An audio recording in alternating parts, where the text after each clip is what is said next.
الظلام مخيم على المطار، البرد والضبابة والحديد جاف كيتسنى الإشارة. واحد من القراب غيبيع الماتش، الحديد غيطير في السما وفي قلبه ثروة غتغزل المخابرات ديال العالم. واش غيفلتو بالكنز ولا غتنوض الروينة الحمراء؟ وجد راسك لهاد الملحمة هادي الأكبر سرقة في تاريخ ديال البشرية. العائلة، الفصل الأول، السيس الميت وخيوط اللعبة الغامضة. القصة العائلة كتبدا مع واحد العقل مدبر سميتو جون. هاد خينا هذا ما كان سارق عادي ديال الزنقة، كان كيقيس الخطوة بميزان الذهب وما كيزقلش أي حاجة. جون دوز حياته كاملة كيدرس السيستيم ديال المطارات وحركات ديال الطائرات، وكان كيعرف باللي اللي دواء هي كل الدواء، وما كاينش شي حاجة كتفتح البيبان المسدودة بحال الطمع ديال بنادم. واحد النهار طاحت بين يديه ورقة سرية فيها بروغرام ديال طائرة تابعة لشركة لوفتهانز العالمية. الطائرة ديما كتجيب الأمانة الذهب الخالص والسيول ديال الفلوس من برا، وكتنزل في واحد المطار معزول. يعني هذاك المطار كاين في نيويورك، سميتو مطار جون كينيدي. جون عرف باللي باش يدخل هاد البلاصة، هاد المحطة هادي أو هاد المحصنة، خاصو الساروت ديال الداخل. مشى قلب لقى واحد الخدام في المطار سميتو ليوس. هاد ليوس هذا كان غارق ديون ومحاكاة مع الوقت، وكيموت على شي حاجة سميتها العاقة والفلوس. جون تلاقى بليوس في واحد القهوة ميتة في جنب المطار، وبدا كيبرد ليه الماتش حبة بحبة. ليوس في الأول خاف وتزعزع، ولكن ملي شاف رزمة ديال الكاش قدام عينو باع الماتش وباع السوارت، وعطى الأوقات الميتة اللي ما كيكون فيها لا حراس لا دوريوات ولا محطات ولا خدمات. واللحظة فاش الطائرة كتحط الحديدة ديالها في الأرض وكتكون هازة الصناديق الثقيلة، جون موراها مشى جمع 4 ديال الدراري من القراب ليه، الدراري ديال الكاش والحديد، تفاهموا على الخطة والوقت وحلفوا باللي اللي حلف امه او غدر بصحابه غتكون نهايته كحله. الخطة كانت مرسومة بالتدقيق الممل. الإخوان، الفصل الثاني في هذه السلسلة هذه، الهجوم الطائرة والسرقة الصامتة. وصلت الليلة الموعودة، كانت ليلة كحلة في الشتاء والسم والضبابة مغطية المطار كامل. جون والدراري لبسوا كاع اللبس الكحال والماسكات ديالهم، ركبوا في واحد الحديدة الناضية ما فيها الصداع، دخلوا من الباب السري ديال الشحن اللي وراه ليهم الخدام ليوس، دخلوا بالسوارت اللي نقلوا عليهم الطائرات.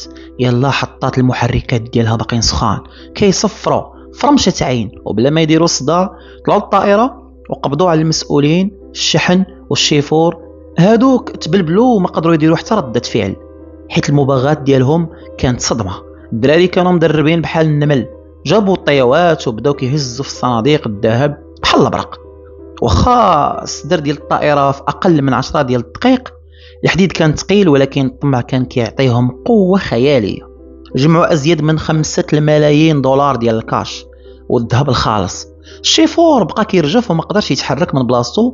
جون عطى الإشارة وركبوا في الحديدة ديالهم وخرجوا من المطار بنفس الطريقة الصامتة قبل ما يعقب بهم شي حد.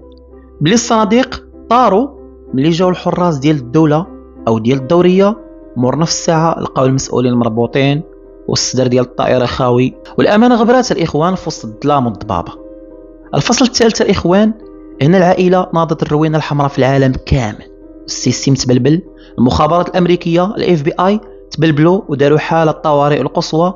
كيفاش مطار محصن بحال هذا تسرق في أمانة بهذا الحجم بلا ما تطلق رصاصة واحدة وبلا ما يشعر حد؟ بداو كيقلبوا في المطار حجرة بحجرة، شدوا الخدامين كاملين، قلبوا الكاميرات والمسجلات والمكالمات، ولكن جون كان فايق ليهم ومسح كاع الخيوط اللي كتوصل ليه والدراري. القضية كبرت بزاف، الصور ديال الصناديق والذهب في كاع القنوات المخابرات، حاطين مكافأة خيالية اللي يجيب غير خيط صغير أو لقطة توصلهم العصابة. الشرطة بدات كتضيق الخناق على الشفارة الكبار في المدينة، وبدا كيديروا المداهمات ليل نهار. اليوس هذاك الخدام اللي باع الماتش بدات الركابي ديالو كيفشلوا، وملي بقاو كيحققوا معاه كان غيزلق، ولكن جون كان مراقبه من بعيد وعرف بلي اليوس غيكون هو الثقبة اللي غتخرج عليهم كاملين. جون والدراري كانوا مخبين في واحد الفيرما معزولة في الماداش، كيشوفوا الأخبار في التلفازة وكيحسبوا الأمانة، ولكن الخوف بدا كيدخل قلوبهم حيث المخابرات ما بقاتش كتنعس. في الفصل الرابع الإخوان، لعنة الذهب وبداية الغدر بين الصحاب، ولكن العائلة الفلوس بزاف ملي كتحط قدام العينين كتعمل بصيرة وكتغير النفوس. مورا ما دازت أشهر والنازلة بردت شوية في سوائل الإعلام، الدراري بغاو يقسموا الامانه وكل واحد ياخذ حقه ويمشي يغبر في بلاد بعيده يعيش فيها ملك بسلام. هنا دخل الغدر والوسواس والشياطين بيناتهم. واحد من الدراري سميتو طومي بدات كتلعب ليه العجينه في راسو وطمع وبغى ياخذ النصيب الاكبر، ومشى تفاهم مع صحابو الاخرين في السر باش يصفيوها لجون وياخذوا هما كل شيء. ولكن جون كيف ما قلت لكم راه عقل مدبر وقاري اللعبه.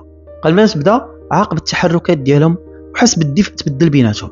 واحد الليله ملي كانوا مجمعين في الفيرما طومي جبد الخطيره بغى يبان قدام جون، ولكن جون كان فايق ليه وخرج فيه بلي روح. قبل ما يوصل ليه صفاها ليهم في البلاصه.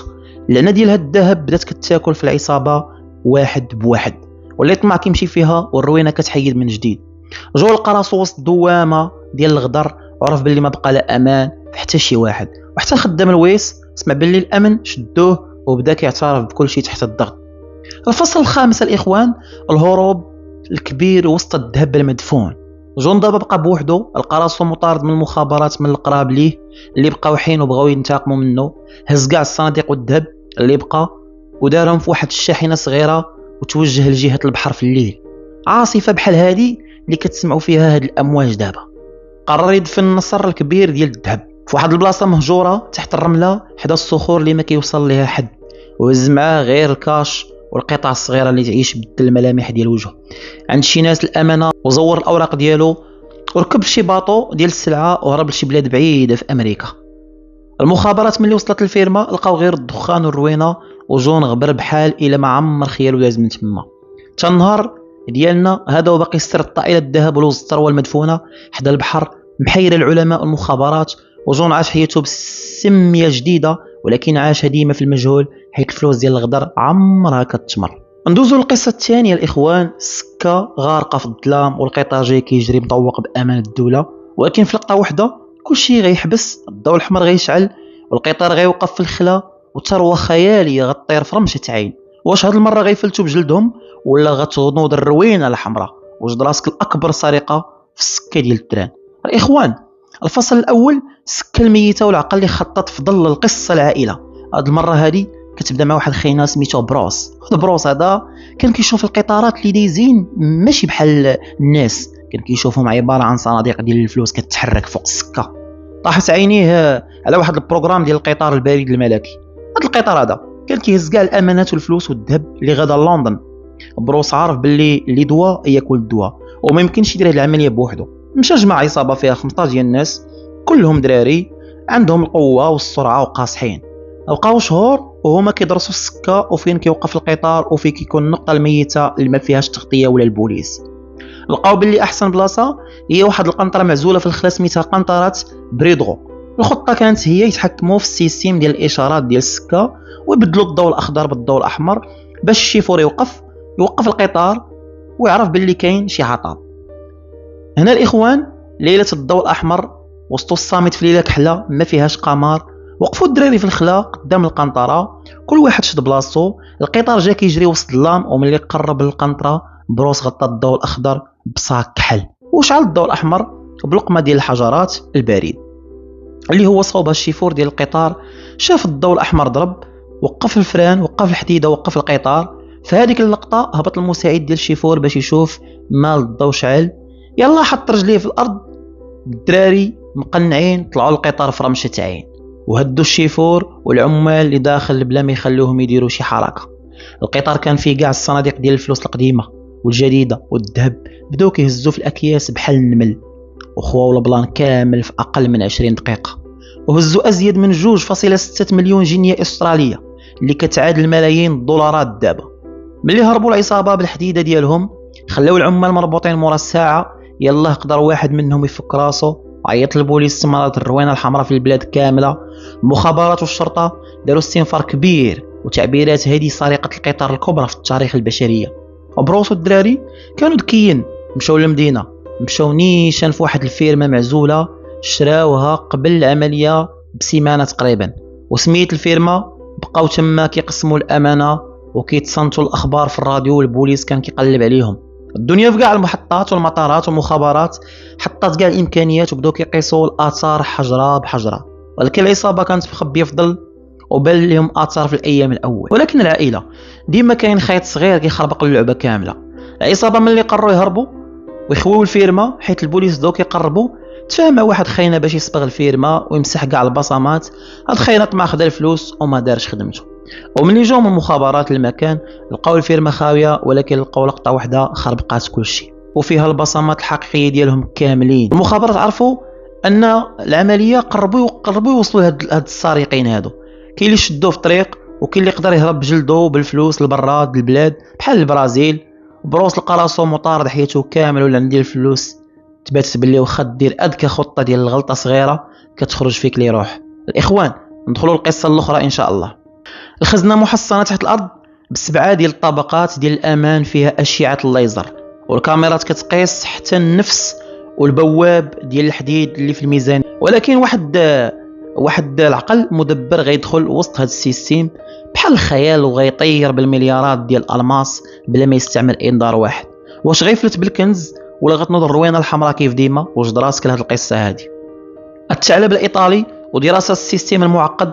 القصه العائله كتبدا مع واحد خاينه سميتو ليوناردو وكيلقبوا عليه بالثعلب. هاد خاينه كان كيشوف السرقه عباره على عالم وهندسه. طاحت عيونو على واحد المركز ديال الالماس العالمي في بلجيكا. هاد البلاصه هادي كتوصل ليها الملايين الدولارات ديال الالماس والذهب يوميا، ومحبوكه بواحد السيستيم ديال الامان قالوا عليه العلماء مستحيل يخترق.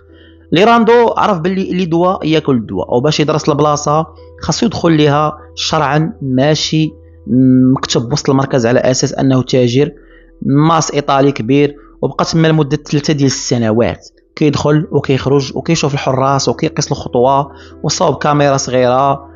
كان كيدير في جيبو باش يصور كاع الاقفال وكاع الالعاب اللي كاين تما والعبار ديال البيبان بلا ما يعيق به حتى شي واحد. جمع فرقه ديال الدراري صحابو من ايطاليا كلهم خبراء، واحد الالكترونيه واحد السوارت وواحد كيطفي الليزر.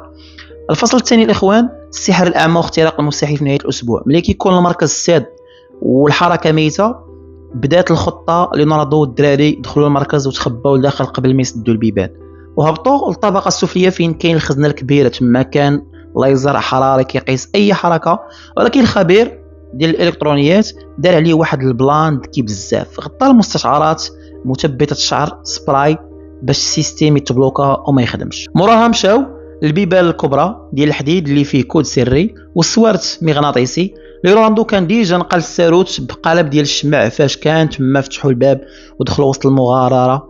لقاو الصناديق ديال الالماس والذهب مستفين، بداو كيهزوا في الاكياس وكيخويو في الصناديق بصمت رهيب وبلا ما يشعل انذار. واحد في المدينه كامل جمع ازيد من 100 مليون دولار ديال الالماس الخالص وغبروا وسط الظلام. الاخوان في الصباح ديال نهار الاثنين جاو الحراس وحلوا البيبان وهما يتصدموا. الخزانه خاويه بحال الى عمر كان فيها شي الماس، والاقفال مسدوده والسيستيم مخربق. حتى شي انذار هنا مناطق الروينه الحمراء. بلجيكا والعالم كامل والمخابرات والشرطه الدوليه دخلوا على الخط حيث هذه كتعتبر سرقه القرن. كيفاش قدروا يدخلوا ويخرجوا بهذه الثروه كامله بلا تسمع صوت بلا ما تبان لقطه الكاميرات بدون يحققوا مع كاع التجار اللي عندهم مكاتب؟ ولكن لوراندو كان ديجا مسح سميتو وخوى المكتب ديالو قبل العمليه بايام، وخلى المخابرات تائهه وكتقلب في السراب ديال القصه هذه. الاخوان ديما الكمال لله سبحانه وتعالى، والغلطه الصغيره هي اللي كتخربق الخدمه كامله. مورا ما نجحت العمليه لوراندو والدراري ركبوا في الحديد ديالهم وتواجهوا لواحد الغابه قريبه باش يحرقوا الاوراق والماسكات والملابس اللي خدموا بها ويقسموا الامانه. واحد من الدراري كان هاز معاه ساندويتش ديال الطون وفيه لقمه ديال المطيشه والخبز. ملي كملوا رماها بقايا كامله والاكياس في الغابه وما حرقهمش مزيان حيت كان زربان وخايف. واحد الخاين ساكن حدا ديك الغابه شك في الحركه ديال الحديد ومشى عيط للشرطه. اللي جاو البوليس لقاو بقايا الماكله وفيهم الخمد النووي ديال ليراندو، ولقاو فاتوره الساندويتش اللي شراها من حانوت حدا مركز الالماس. هاد اللقطه صغيره خربقت الفيلم كامل وشدوا ليراندو في البلاصه. واخا شدوا الالماس كامل عمر البوليس لقاو ليه اثار حتى لدابا وبقى مخبي في شي بلاصه مجهوله. وتبتات القضيه بلي الطمع والغلط الصغير ديما كيخرج فيك لي روح. الخاتمه الاخوان، الى عجبكم هذه القصه والفيديو ما تنسوش متابعه بلي رواي باش يوصلكم كل جديد.